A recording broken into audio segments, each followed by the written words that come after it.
Follow me on Twitter, you cowards. Link in description.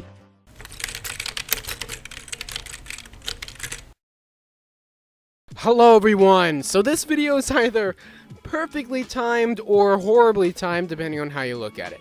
I loved the Fairly OddParents growing up, and in 2011, when I was just a child, the 10-year anniversary of Fairly OddParents arrived, and to mark the occasion, Nickelodeon produced a live-action TV movie for the Fairly OddParents that starred some of the biggest Nickelodeon stars at the time, and acted as a conclusion to the original series.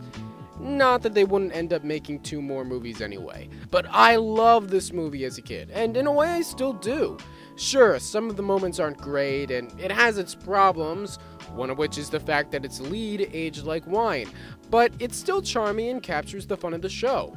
But the fact remains that it has problems, and this year is the 20th anniversary of Fairly OddParents, which means it's also the 10th anniversary of this movie. So while usually I do videos fixing superhero movies, I thought I'd switch things up on this most momentous occasion and fix a fairly odd movie, Grow Up Timmy Turner. I think it goes without saying that, let's just say that Timmy Turner is being played by someone that's not a pedophile. Also, Timmy will not be 23 and still in the 5th grade and talking to 5th graders. I was already planning this before a few weeks ago, but let's call this a happy coincidence. I think that thematically this movie would work much better as a high school graduation movie. I.e., Timmy and all of his friends are now seniors at high school and about to graduate, and Timmy is worried about losing his fairies once he leaves school and joins the real world.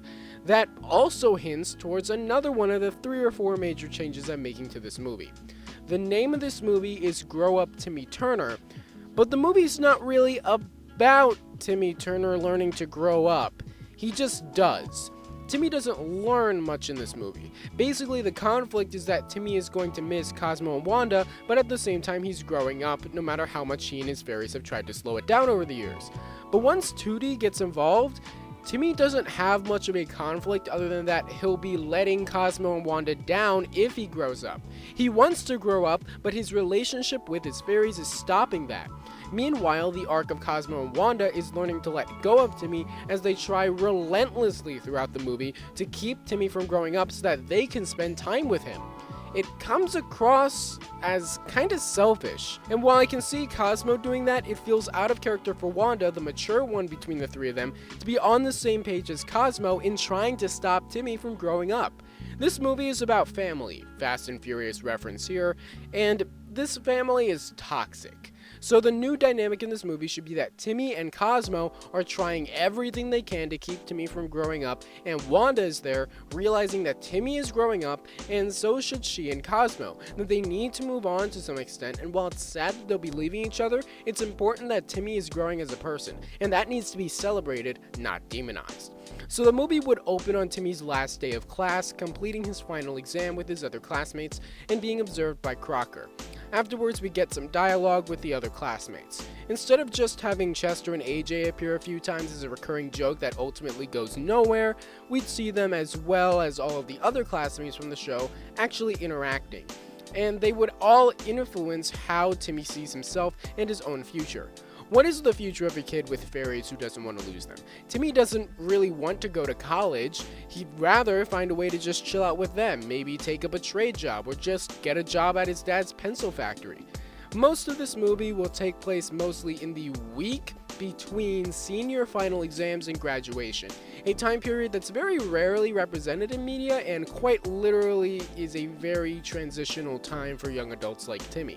So Timmy is worried about growing up and losing Cosmo and Wanda once he graduates, so he and Cosmo are trying their hardest to stop that. They're reading the rules and basically making sure that Timmy doesn't meet any of the other criteria that could lead to him losing his fairies. So he's acting childish, staying home with his parents, and staying away from love. However, this becomes a challenge when he runs into Tootie in the park when she stops the Dimsdale dogwood from being torn down.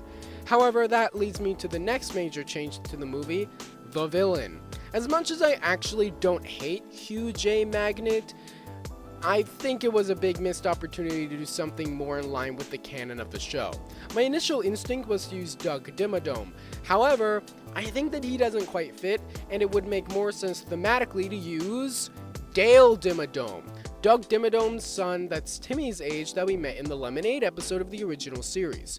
So he's fresh out of school too, and his dad is giving him a little piece of real estate to manage as somewhat of a training ground to work in the Dimmadome empire.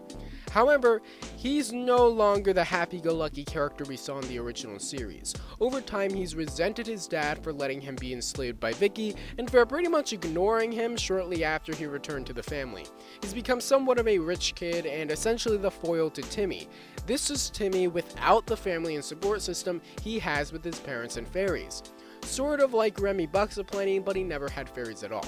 This real estate he's been given to manage is the Dimsdale Park, and he wants to bulldoze the Dimsdale Dogwood because it's the centerpiece of the park, which reminds him of a childhood innocence that his peers had, but he never did.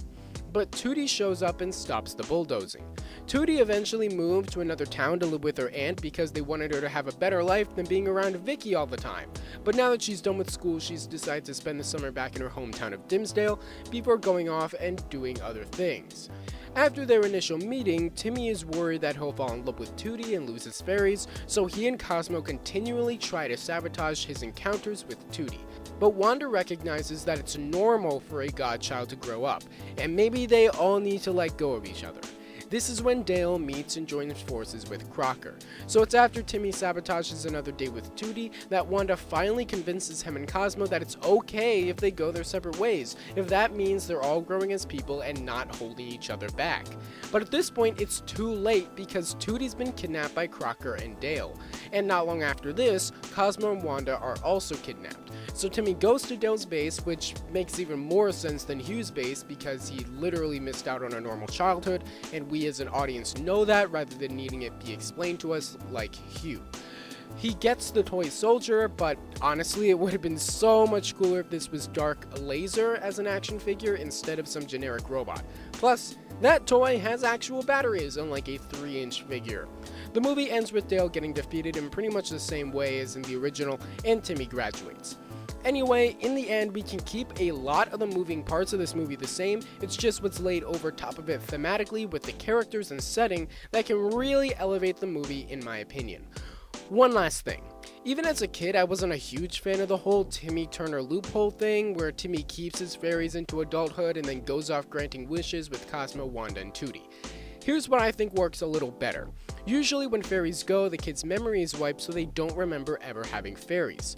But the loophole that Jorgen and the Fairy Council create is that Timmy is allowed to remember his fairies, and they're allowed to visit him every now and again. That way, it's still a happy ending, but there's actual consequence to Timmy's sacrifice, it symbolizes everyone growing as characters, and is a more definitive ending to the franchise, while also leaving just enough room to squeeze in a sequel or two. So, those are my ideas. What did you think? Are they garbage? I'd sure love to know why. Do you like them? Awesome. Did you grow up with the Fairly Odd Parents? Did you watch this movie growing up? And if so, what do you think of it? Let me know all this in the comments. I'd love to hear your thoughts. That's it for me. Join me tomorrow for my review of Black Widow, the first Marvel movie in over 2 years. Don't forget to subscribe for daily videos on the franchises you love, and I'll see you tomorrow. Bye.